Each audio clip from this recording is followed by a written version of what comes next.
memang keinginan ingin mengabdikan diri menjadi guru.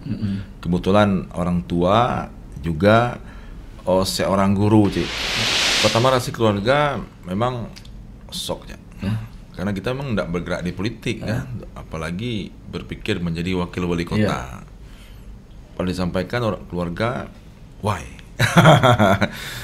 Jadi banyak menasihati setuju, ada yang mensupport juga ada, yang tidak setuju karena politik ini anggapan mereka kejam. Loh hei, anak caci. Get no wis.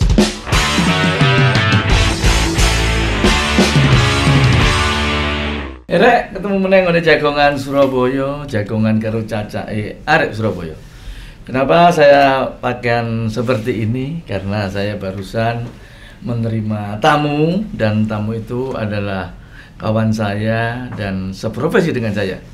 Beliau adalah wakil wali kota Sungai Penuh dan mereka adalah namanya adalah Dr. Alvia Santoni, sarjana ekonomi. Itu mereka beliau. Assalamualaikum warahmatullahi wabarakatuh. Waalaikumsalam. Gimana Bang? Kabarnya sehat? Alhamdulillah, Surabaya tambah sehat. Nah, di Surabaya tambah sehat. Tolong dinikmati di Surabaya. Selamat datang di kota pahlawan. Dan sama-sama. Tentunya kalau siang sama malam Surabaya beda. Kita syukuri Surabaya sekarang sudah memasuki level 1. Dan ini untuk kebangkitan kita, di mana sudah hampir 2 tahun kita mengalami suatu musibah yang namanya COVID-19. Di Sungai Penuh juga sama Bang ya? Sama. Tapi alhamdulillah Sungai Penuh juga sudah level 1. Level 1 juga ya? Zona hijau. Zona hijau juga ya? Hijau. Nah, jadi kegiatan perekonomian sudah mulai bangkit ya? Udah mulai beransur-ansur. Untuk orang-orang yang buka restoran, buka makanan atau tempat hiburan juga sudah mulai bergairah kembali. Dengan Sungai Penuh mungkin 3 bulan terakhir itu udah turun level 1. Sudah turun level 1 ya? Karena memang suasana dan situasinya daerah pegunungan, dingin, dan aktivitas masyarakat banyak yang berkebun, maka otomatis kerumunan memang berkurang dan kesadaran masyarakat untuk vaksin juga alhamdulillah Sungai Penuh mungkin menjadi salah satu barometer pencontohan vaksin di Provinsi Jambi. Oh gitu ya? Ya. Sudah booster 3 juga sudah? Booster 3 sekarang baru 45%. 45%. Tapi waktu COVID kemarin itu gimana? Suasananya waktu pertama kali ada yang baik itu yang pertama maupun yang kedua untuk bor di rumah sakit gimana? Memang waktu pertama di bulan-bulan Juli Agustus memang pas pertama adanya varian Delta Delta memang Sungai Penuh termasuk kekurangan bor. Kurang bor ya. Malah pasien-pasien yang terinfeksi positif itu malah yang ada di tidur ataupun perawatannya di lorong-lorong rumah sakit. Di lorong-lorong rumah sakit ya? Itu puncaknya di Agustus ya. Agustus Malah 1 hari sampai meninggal 6, 7 sampai 13 orang. 1 hari di bulan Agustus. Ya. Nah, tapi masuk September, Oktober, November dengan adanya vaksin pertama. Nah, itu alhamdulillah Desember sampai dengan hari ini kita 0 ya. Kita syukuri. Mudah-mudahan di Indonesia, provinsi, kabupaten, kota yang lainnya juga sudah mengalami penurunan level. Dan insya Allah nanti level kita harus 0 dan ini kembali kita untuk bisa menikmati dan tetap untuk apa yang telah kita lakukan terdahulu menjadi satu pengalaman yang pahit dan pengalaman itu menjadi cambuk kita untuk bisa mengatasi segala sesuatunya tanpa suatu kepanikan. Amin. Bang Antos ya panggilannya ya?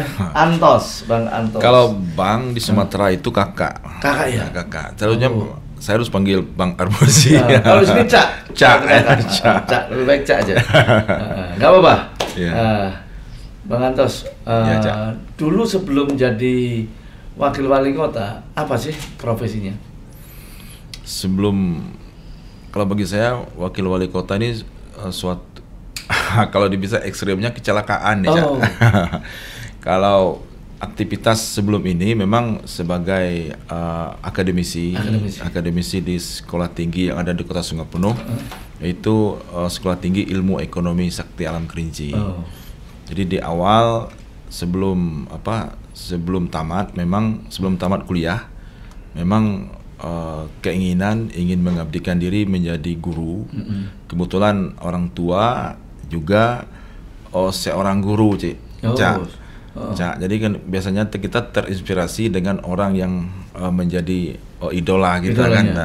Jadi kebetulan ayah guru, ibu juga seorang guru, tapi beliau guru lebih ke bidang religi, agama. Jadi kita terinspirasi itu, maka kini jadi guru. Jadi guru. Nah, tapi kuliahnya bukan kuliah guru, Cak. Kuliahnya di bidang ekonomi. Nah, setelah tamat ekonomi, waktu itu melamar di salah satu perguruan tinggi yang ada di Kota Sungai Penuh. Jadi masuklah di Sekolah Tinggi Ilmu Ekonomi Sakti Kerinci. Jadi berkarir di sana sampai puncaknya menjadi ketua atau rektor di Sekolah Tinggi Ilmu Ekonomi Sakti Kerinci. Itu ya? Ya. Itu menjadi rektor itu di tahun berapa ya? Tahun 2015 sampai dengan mencalonkan diri jadi wakil wali kota aja. Berarti hampir sama dengan kawan saya, Wakil Bupati Bojonegoro. Dia dulu juga dari akademisi, juga pernah menjabat direktor di PGRI kalau salah. Tapi terus pernah juga menjadi komisaris ya di PT apa itu ya? Oh ya, jadi waktu kuliah memang karena ibu ada darah Minang, darah Minang.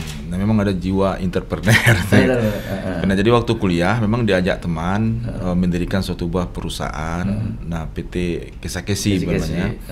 Dan juga kebetulan mungkin itu jodoh, Cak.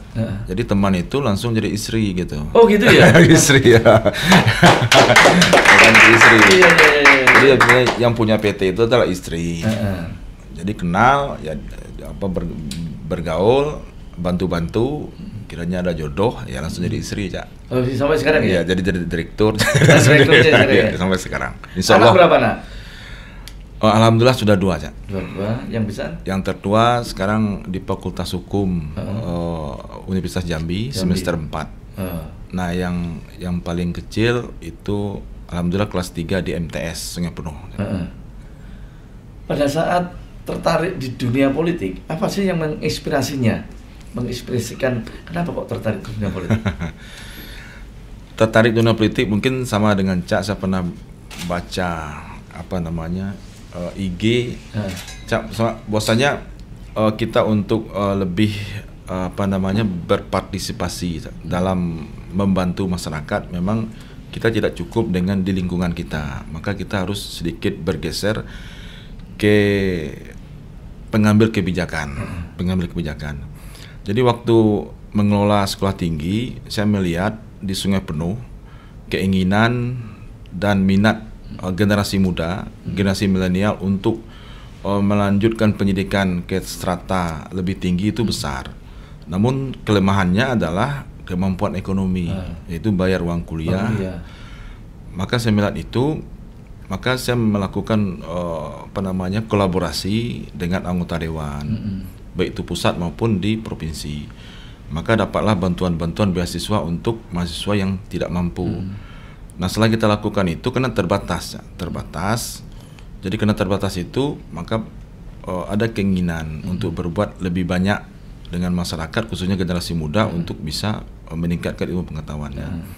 Maka di periode pemilihan wali kota kemarin, dan kebetulan wali kota hari ini juga beliau rekan akademisi yang juga rektor ataupun ketua di Sekolah Tinggi STKIP Muhammadiyah Sungai Penuh. memang beliau selain rektor, memang dia bergerak di bidang politik ini. Jadi waktu itu beliau mengajak agar kita bisa berbuat lebih banyak di bidang pendidikan, maka mari kita bersama-sama. Maka oleh itu saya merasa ini kesempatan, Cak. Nah, kesempatan. Jadi timbullah ide kita dalam setiap kampanye itu satu rumah satu sarjana, Cak. Satu rumah satu sarjana ya. Rumah satu sarjana. Agar masyarakat yang dulunya tidak bisa, khususnya generasi mudanya, maka itu bisa untuk melanjutkan ke pendidikan yang lebih tinggi, baik di dalam daerah ataupun di luar daerah, tergantung kemauannya. Waktu itu lawannya berapa peserta? Waktu itu kita head to head, Cak. Oh, head to head. Satu lawan satu. Oh, satu lawan satu ya? Satu lawan satu. Oh, jadi dari 10 partai yang terdaftar di KPU, itu pengusungnya Bang Antoni dari partai apa aja dulu? Alhamdulillah dari PDI, P3, dan Partai Berkarya. Sisanya jadi lawan semua? Sisanya dilawan semua, ya. Oh gitu ya. Jadi partai yang 7 itu sudah ngeblok ke sana? Kalau kita cerita historisnya, mungkin Chan tidak tidak yakin bahwasanya kita bisa maju, Chan. Kita maju karena kita maju di detik-detik terakhir, terakhir waktu perpanjangan waktu gitu. Pendaftaran. Karena pertama kotak kosong, kotak kosong, tinggal satu partai yang memang militan kita, mendukung kita. Tapi dikarenakan ada perpanjangan, nah itulah dalam filosofi hidup saya, takdir ini memang suatu ketentuan Tuhan. Iya. Jadi rezeki, maut, jodoh, memang itu sudah takdir. Tergantung kita menjalaninya. Jadi waktu detik terakhir, karena partai sudah diborong semua, karena kita ingin melapor ke salah satu partai, dan partai itu memiliki linknya, dan alhamdulillah yang 9 ke sini bisa 2 ke tempat kita. Oh, itu lawannya incumbent? Anak incumbent. Oh. Jadi incumbent itu mengajukan anak untuk menjadi lawan. Seru ya bagi ya. Kalau di Indonesia mungkin Cak juga pernah dengar, Sungai Penuh mungkin menjadi salah satu kota terawan, Cak. Terawan ya. Terawan komplit. Oh. Terawan komplit. Terawan komplit maksudnya? Rawan dengan konflik. Komplit. Oh gitu ya. Kau pernah kan waktu di ranking kan hasil Banwaslu, Kota Sungai Penuh kan menjadi urutan pertama pilkada terawan di Indonesia. Di Indonesia ya. Tapi pada saat bertarung, apa yang menjadi ketertarikan masyarakat? Padahal lawannya anaknya incumbent. Ya waktu itu isu yang kita buat pertama putus mata rantai dinasti, kan. Nah, yang kedua ya perubahan. Perubahan otomatis ya kayak yang lebih baik. Berapa pemilih ya kalau di Sungai Penuh itu? Kalau di Sungai Penuh dibanding Surabaya tuh sangat jauh kecil. Pemilihnya cuma 60.000. 60.000. Dari berapa kecamatan? Dari 8 kecamatan. 8 kecamatan, berapa kelurahan? Kelurahan cuma 4. Desa 56. Oh, desa 56, ya. Kelurahan cuma 4. Jadi 59. 59 desa kelurahan. Desa dan kelurahan. Ya. 8 kecamatan. 8 kecamatan. 60 pemilih ya. 60.000 maksudnya. 60.000 pemilih. Luar biasa. Sengit sekali ya. Kan cuma 60.000 ya. 60.000 itu kita dapat cuma 28.000. Cuma dapat 28.000. Berarti nggak ada seperempat saya pada saat saya mencalonkan jadi apa DPR ya. Saya dapat 136.000 Iya tapi selamat untuk Bang Atos. Amin. Antos dan wali kotanya terpilih di tahun 2020 dan 2024 nanti. Bertanding lagi berarti nanti. Insya Allah. Capek. Insya Allah. Ya. Terus yang menjadi program andalan pada saat ini apa kira-kira untuk masyarakat? Program andalan untuk kita memang Kota Sungai Penuh. Salah satu tujuan kita ke Surabaya itu adalah ingin belajar dan mengambil ilmu daripada Surabaya untuk membentuk kota yang indah, rapi, tertib dan aman. Aman. Nah, salah satu program utama kita ialah masalah kebersihan. Memang di Kota Sungai Penuh dari 4.000 persegi luasnya 52% itu TNKS. TNKS. Jadi tinggal 48% yang bisa kita olah untuk kebutuhan pengembangan. Nah, dari 40% ini daerah kita otomatis tidak bisa kita kembangkan karena daerah tanaman nasional kunci sebelah. Iya. Jadi biasanya untuk membangun tempat pembuangan akhir itu biasanya kan di pinggir. Di pinggir. Nah, karena keterbatasan wilayah, maka kita menginginkan pengembangan kebersihan ini harus swadaya masyarakat. Maka timbullah ide untuk membuat TPS 3R. TPS 3R karena dulu TPA akhirnya kan ada di Kabupaten Kerinci. Kabupaten Kerinci. Tapi setelah mekar dengan Kota Sungai Penuh, maka di sini terjadi penolakan masyarakat. Kok orang Kota Sungai Penuh buang Kabupaten Kerinci. Nah, atas dasar itulah maka kita membuat TPS 3R ini. Nah, setelah kita lihat di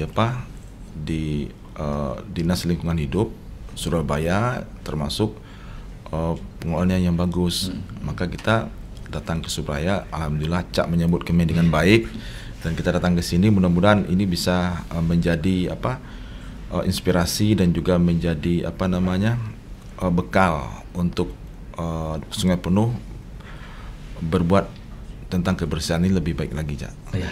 Sebelumnya kita lanjut, kita break dulu.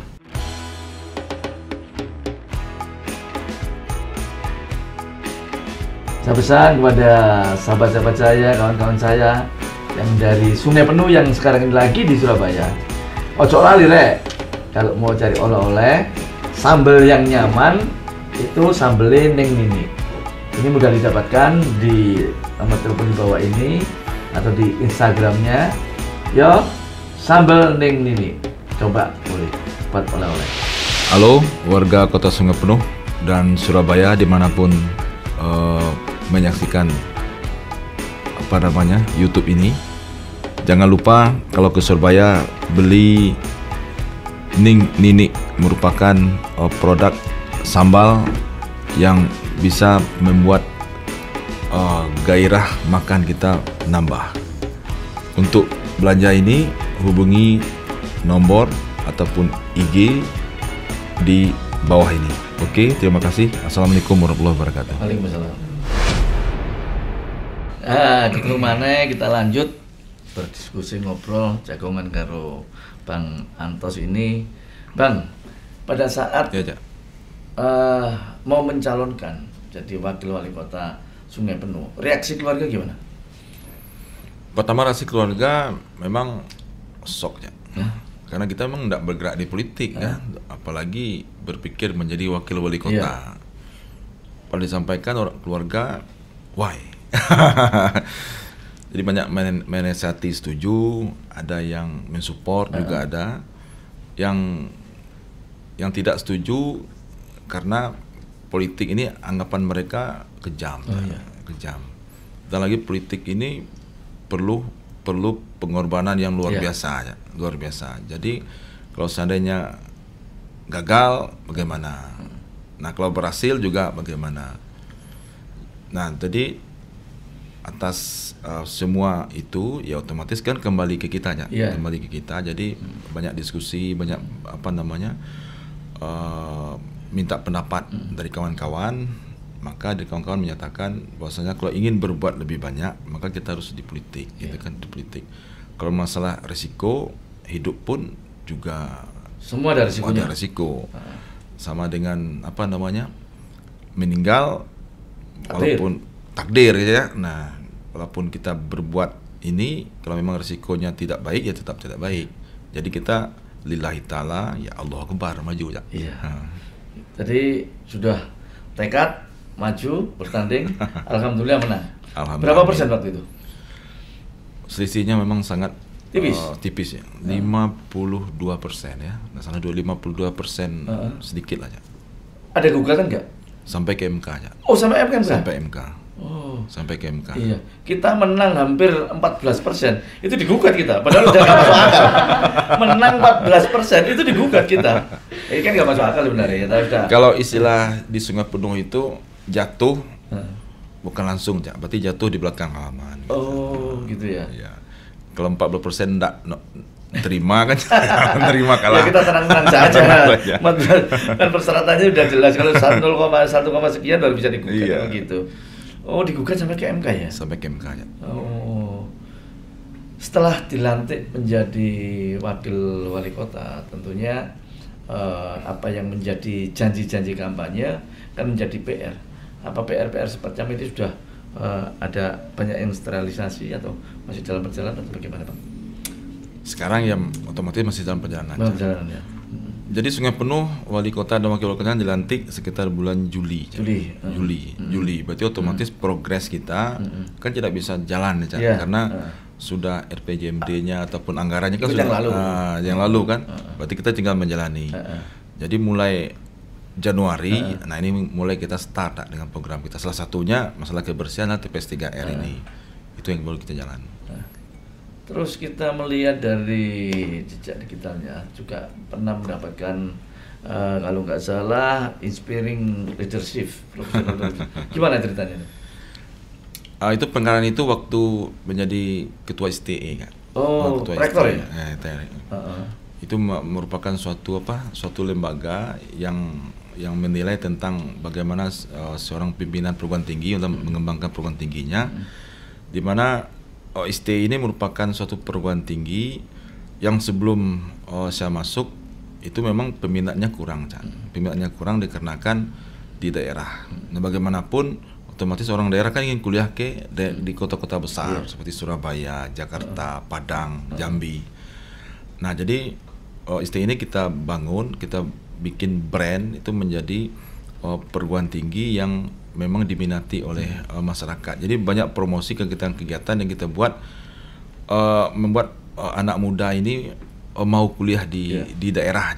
Nah, daerah. Jadi promosi-promosi itu seperti kegiatan-kegiatan kita datang ke sekolah, membawa prestasi-prestasi apa yang pernah kita buat, dan juga membuat kualitasnya juga bagus. Nah, alhamdulillah waktu menjabat ketua kita bisa membuat semua program studi akreditasinya bisa B. Ya? Setelah itu secara institusi kita juga bisa B. Nah, waktu itu kita di Sungai Penuh Unja pun belum B. Oh gitu ya? Unja pun belum B. Nah, kita sudah B. Nah, sudah B. Nah, dengan hal seperti itu alhamdulillah mahasiswanya memang meningkat hampir 200%. Hampir 200% dulu. Peminatnya ya? Peminatnya. Dulu kita menerima sekitar 100-200. Alhamdulillah dengan kita naik grade akreditasinya B, bisa menjadi 1 tahun itu bisa menerima mahasiswa 600-500% gitu. Nah, walaupun dibanding dengan perguruan tinggi besar kan sampai ribuan. Tapi kalau untuk di daerah itu sudah luar biasa. 600 sudah luar biasa lah ya toh. Nah, sekarang alhamdulillah jumlah mahasiswanya sudah sampai 4.000. Oh, banyak ya. 4.000. Kita kembali ke pilkada, kan 60 pemilih ya. 60 pemilih berarti kan Cak memang identik dengan politik ya. Iya, karena saya semenjak jadi anggota DPR itu awal reformasi tahun 99. Ya. Saya dilantik jadi anggota DPRD, jadi ketua DPRD, terus 4 periode saya di DPRD Kota Surabaya. Iya. Tahun terakhir 2015-2019 juga ketua DPRD lagi 2 kali saya. Terus coba ke provinsi, DPRD Provinsi Jawa Timur, dan mendapatkan suara terbanyak 136 itu tadi. Belum dapat setahun, saya mencoba untuk Wakil wali kota. Wakil wali kota, dan akhirnya alhamdulillah sama dengan Bang Antos kita sama-sama dilantik dengan bulan yang sama. Bang, ini kan kalau daerahnya kecil, pemilihnya juga sedikit, gitu. Itu kos politiknya kan tinggi ya? Alhamdulillah, Cak. Kita berangkat dengan modal kepercayaan. Kalau dibanding dengan incumbent, memang kita ndak setara aja. Iya. Tapi karena arus perubahan di Kota Sungai Penuh ini besar, memang kita kampanye, kita melakukan pertemuan, semuanya didanai dan diminta oleh masyarakat untuk hadir. Jadi kalau kita bicara kos, mungkin kosnya sangat minimalis lah. Karena persiapan kita pun juga, kalau saya pribadi persiapan cuma 3 bulan. Mepet ya? Ya mepet 3 bulan. Jadi tidak bisa persiapan. Adapun donatur mungkin tidak mau, karena berdasarkan partai kita cuma 5 kursi. Berdasarkan elektabilitas kita rendah, kan? Karena kita baru muncul. Tapi karena ini memang keinginan masyarakat ingin perubahan di Kota Sungai Penuh. Alhamdulillah kalau bicara masalah kos sangat minim. Dan itu tidak diperhitungkan sama lawannya ya, karena incumbent punya apa saja, karena bapaknya masih menjadi wali kota, bisa menggunakan fasilitasnya. Karena mereka tidak cuti. Kalau mereka maju kembali baru mereka cuti. Karena tidak cuti berarti kan orang tuanya juga menggunakan fasilitas daripada apa yang mereka jabat, kan seperti itu. Itu rahasia umum aja. Iya. Anaknya udah bisa kan? Wah, sudah bisa aja. Malah ketua-ketua organisasi besar-besar itu sudah anaknya semua. Udah kesana semua ya? Baik itu KNPI, baik itu PMI, itu KONI, itu semuanya. Udah kesana semua, karena identik ya. Identik kan mereka juga, wah ini incumbent, otomatis bisa menggunakan fasilitas-fasilitas yang mereka punyai. Tapi yang namanya yaitu tadi, suara rakyat adalah suara Tuhan. Memang gerakan grassroots betulnya. Gerakan grassroots, gitu. Jadi takdirnya memang menang, ya kan nggak bisa.